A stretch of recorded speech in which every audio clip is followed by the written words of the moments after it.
been a minute, Miss May.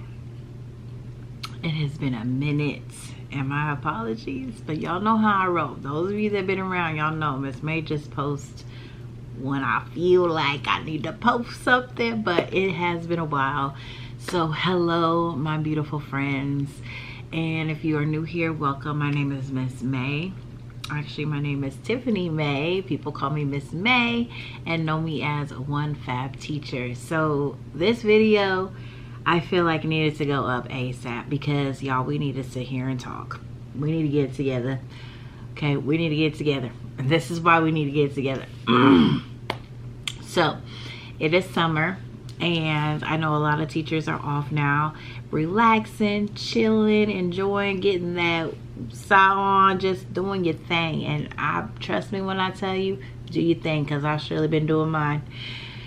But I want to talk to you guys about the upcoming school year, and like I just want to get on here and just like, I don't have notes and all this riffraff like to talk. I just want to talk, okay? And this is what I want to talk about: getting your stuff together, okay? Things they don't teach you in college, I want to say, because they didn't teach me when I was in college. But I just want to share with you guys what I feel is very important right now. Like, maybe, you know, by the third week before you have to return back to your campus, like really think about getting things together. And this is what I mean. So I have two things I want to talk about. One, getting your flow, establishing your flow. I'm not talking about that shopping online, purchasing things online, buying stuff to make your room look beautiful. I'm not talking about that flow. Not yet. That's later. The flow I'm talking about. Oh, y'all, I should have got some water. Hold up just a second. Okay, guys, I'm back. Sorry, I had to get my water. But anyway, I wanted to talk to you guys about getting your flow. Okay, that's the first thing, getting your flow. And what I mean by your flow, those of you, if you're new here, I am really big on classroom management, building relationships with students, positive relationships, and just establishing a classroom flow where you're happy, your students are happy, the room is joyful. Okay, when people come to my room, hold on.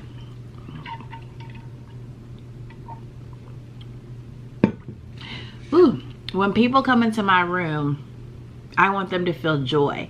When my students come into our classroom, I want them to feel joy. When I come into our classroom, I want to feel joy. And in order to accomplish that, it's not really the decor that brings the joy. I mean, it adds to it, but it doesn't truly bring the joy, I feel. What brings the joy is the flow of your room, how things flow, how things move around, how you move around in your room, how your students move around in your room. That's one. Okay, so let's talk about, so how do you get your flow? I got you, boo. So this is how you get your flow. You get your flow by going into your classroom if you can, or taking a picture of your classroom and think about how you want to set things up. How do you want things to look? How do you, for example, where will you do your whole group mini lessons? Where are your kids going to be at? Where are you going to be? Where's your small group area going to be? Where you're teaching those, where you're teaching 6, kids at once or less at once in a small group setting.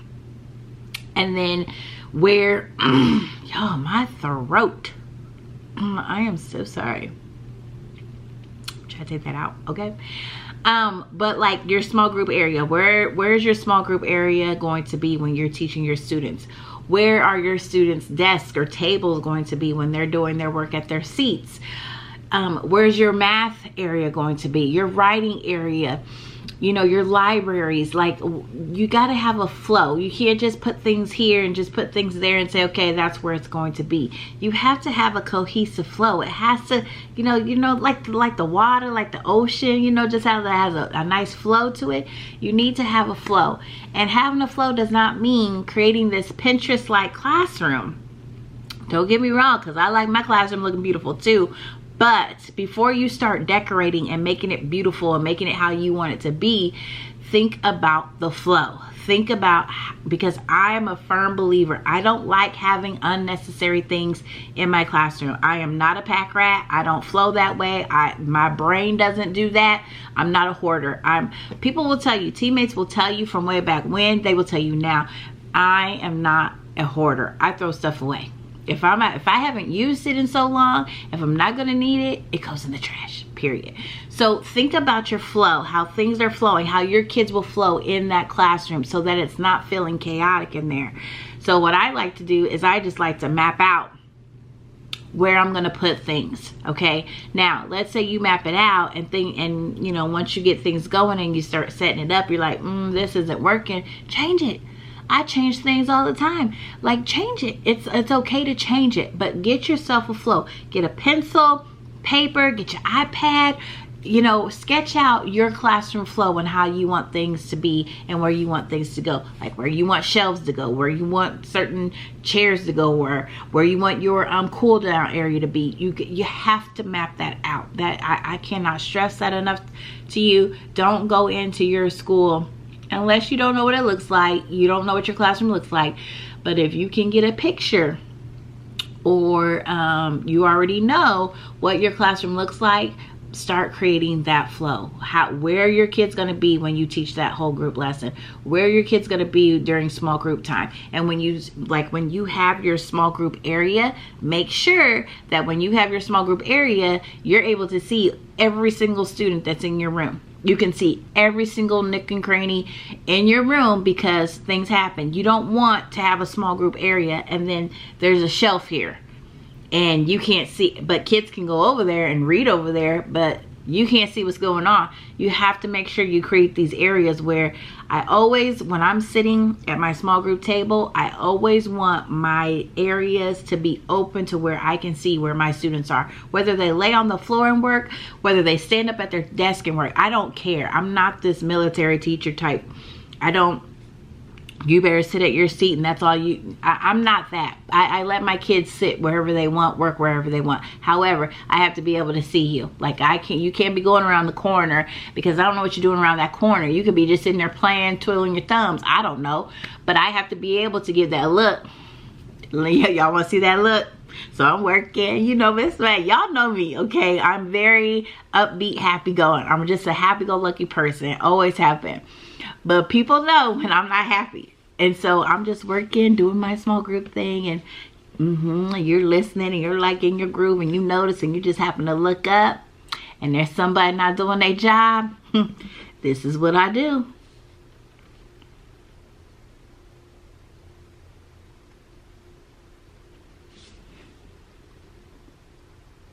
And y'all, that's all I do. I don't say anything. All I have to do is give a look, and my kids know, oh, and I don't stop looking at them until they're doing the right thing.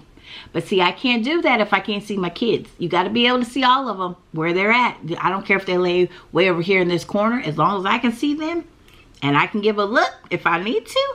Or sometimes I just give a little smile so they know, like, you know, they feel good. It doesn't matter if I give them a smile, if I give them that look, like, you better get it together real quick, okay? It doesn't matter, but make sure that you can see every single student when you're at your small group, so that you can catch those behaviors that you might need to do. Just a quick look, a reminder, like, oh shoot. Okay, so I wanted to share that one point with you before you get into, because I like to start mapping out my situation. Granted, it's a little different this year because I don't know what my room is really going to look like until I return, because our school's being remodeled. So that's kind of tough because we're getting new furniture, and I just don't know yet. So it's going to be tough for me, but I like to do it towards the end of July, beginning of August. I like to start mapping out my classroom. So map out your classroom to get your flow. Flow is so important. When people come into your classroom, they should be able to tell and know, oh, that's small group area, okay, that's where they do whole group, okay, oh, that's the math area, okay, oh, look at the little writing here, okay, oh, this is where they go to cool down. Like, people shouldn't even have to ask you, so where's your cool down area? They should be able to look and know, oh, got it, Okay, so try to get yourself a flow. Don't worry about the whole decoration part of the situation first. Okay, that's not first, that's later. Okay, get your flow going, see what you have, see what you're working with, because then that stops you from buying unnecessary stuff too. You're just buying junk because it's cute. That's not necessary. You want to buy stuff, you want to buy things that are functional for you, that are going to help you and help your students. Okay, that's one. Okay, number two, start getting your routines and your procedures ready. Okay, start making a list of that so that you have a flow. Your kids know what to do. It doesn't feel chaotic, because routines and procedures are so important. So let's talk about procedures, routines. Let's talk about that. So a procedure is a how to do something, okay?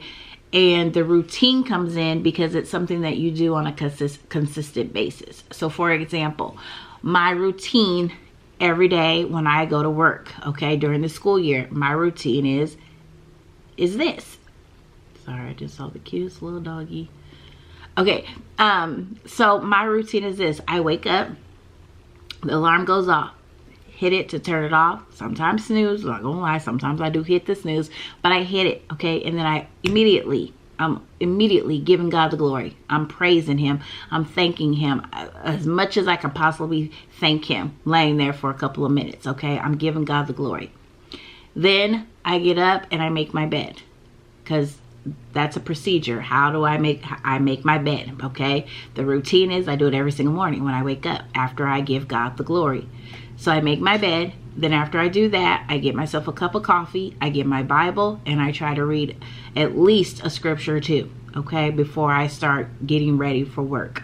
So that's just a little bit of my routine in the morning. The procedures are hitting the snooze button, making my bed, giving God the glory, making my coffee, and reading scripture. Okay, so it's the same thing in your classrooms. So you have to think about, okay, so for instance, when your kids come in the morning, okay, what's the procedure that you're going to teach them that they're going to do on a routine basis constantly every single day of the school year? So for me, I stand at my door every morning to greet my kids. That is my procedure. Okay, my job is to greet them and they greet me back. That's the procedure. So the routine is that we do it every single day. Like, that's the routine every morning. They know when they get off the bus, the car rider line, you know, when they start walking to our classroom, they already know in their mind the routine is Miss May's going to be there. Miss May's going to say good morning, give a hug, high five, whatever, and they're going to do the same for me. Okay, so that's an example. Another example would be the restroom. I have a procedure, okay, of how my students go to the restroom. I don't do the whole giving the sign, asking me every 5 seconds. Well, not literally, but well, at the beginning of the year it feels like that. But asking me to go to the restroom, I don't like that, because I have a job to do and they have a job to do. And sometimes kids, when they go to the restroom, like, don't even get me on a tangent. I just don't believe in telling kids when they can and cannot go to the restroom. The only time I do say that is if I'm teaching, unless it's a true emergency, and that does not happen often, okay? But I feel like my kids should be able to just go to the restroom when they need be. Now, if they abuse that procedure, then they do have to ask me. But anyway, so I have a procedure for how we do the restroom, okay? I have videos on that. I can link those for you. And that's what they do. So we practice, I model it, I practice it with them, and then that's the procedure, and that's our routine every single day when they come to school.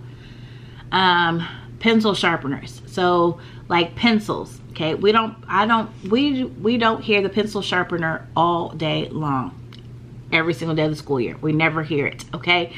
Because we have a procedure in place for when something happens to their pencil and it's broken, what they need to do. The routine is to get up every single time when it breaks. You just get up, put your broken in the broken drawer, get your new one out of the sharp drawer, and go sit down. Period. Simple. So that's what I mean by getting those routines down, those procedures down. You're teaching them how to do them, and then you implement them as an everyday routine, consistent. Children love consistency, and children love structure. So I wanted to share that with you guys. Start getting those procedures down that you want. How they come in the morning, how they use the restroom, if they need a new pencil, if they need your attention and they need help with something, how they stand up for the Pledge of Allegiance. But here in Texas, we do the Pledge of Allegiance, then we do the Texas flag, and then we do our moment of silence. So I have to teach the procedure on how that looks, what that looks like, and what that sounds like. Anytime I'm teaching a procedure, I'm always expressing, this is what it looks like, this is what it sounds like, because you want to be consistent. You want your kids to understand truthfully what that procedure is and the expectation. I set it high. If you teach pre-K, kindergarten, first grade, please do not underestimate what those little babies can do, because you will be surprised. I know a pre-K teacher who is phenomenal, well, she's not a pre-K teacher anymore, but she was a pre-K teacher. Phenomenal. Those kids, they knew them procedures.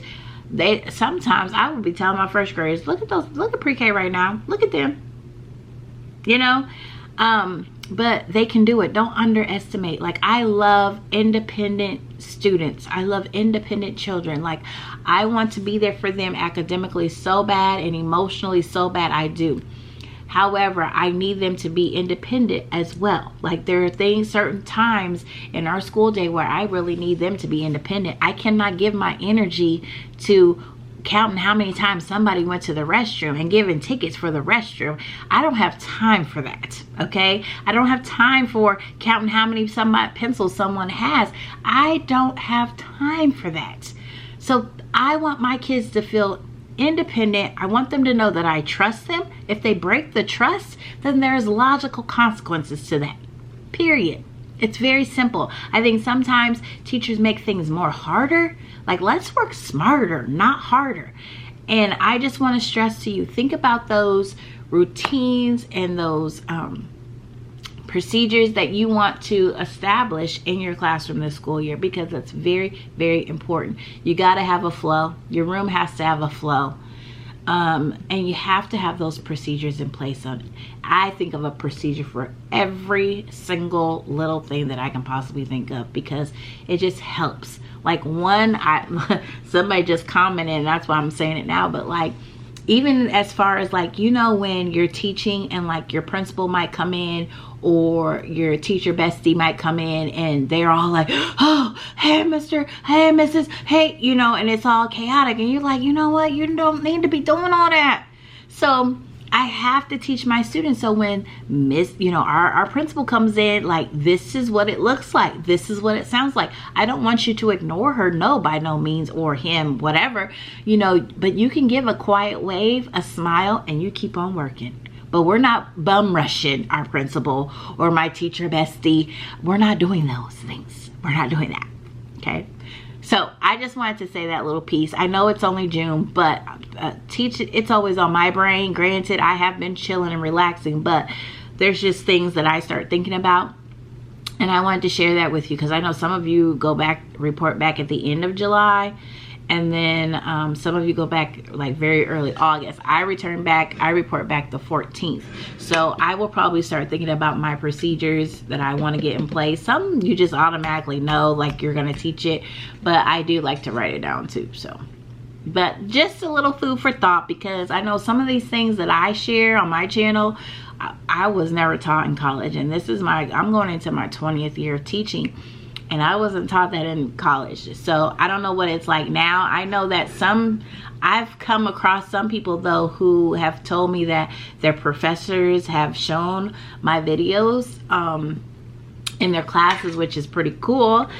You know, it makes me smile, but like I wish I had that when I was, but it's all good now. But so I'm just sharing what I know. I am not the guru of classroom management. I'm not the guru of building relationships. I'm just really, really good at it. I don't toot my own horn. Y'all that have been around here a long time know me. I am not a bragger. I'm not a, ooh, look at me, I'm all that. I'm not snooty, none of that. I'm not.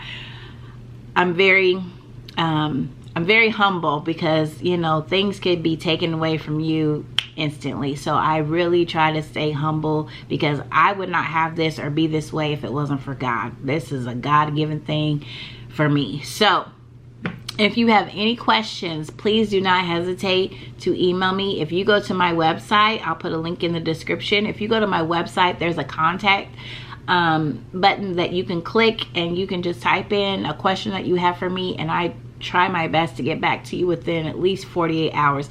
I am really trying to get better with that, y'all. That is like a goal of mine, for real, like to get back to people as soon as I can. Now granted, if it's something you're asking me and I've done a video on it, I will send you a link to the video explaining it versus me typing all that information out.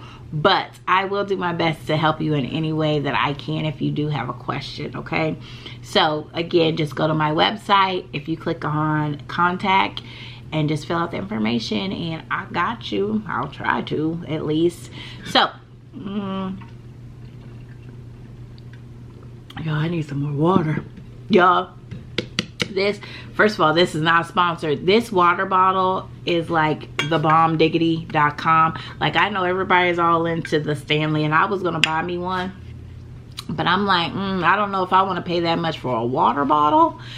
Granted, I feel like they are good, but this is called a Simple Modern.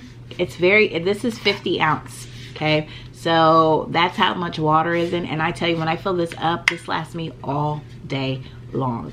I like how I can carry it like this, but then I can also carry it like this, and like when I do like this, I don't want it to spill, but y'all, it doesn't, like, there's water in here and nothing is dripping out, and I'm doing like this. Like, it's the bomb. I'll put a link to that in the description box too, just saying. Okay guys, anyways, thank you so much. I love y'all so much. I appreciate you guys so much. And again, if you need me, please just email me, and I got you, because I'm trying my best to work on replying to every single email I get, okay? But anyways, until then, don't forget to always pray, because God will always make a way. I love y'all. Bye.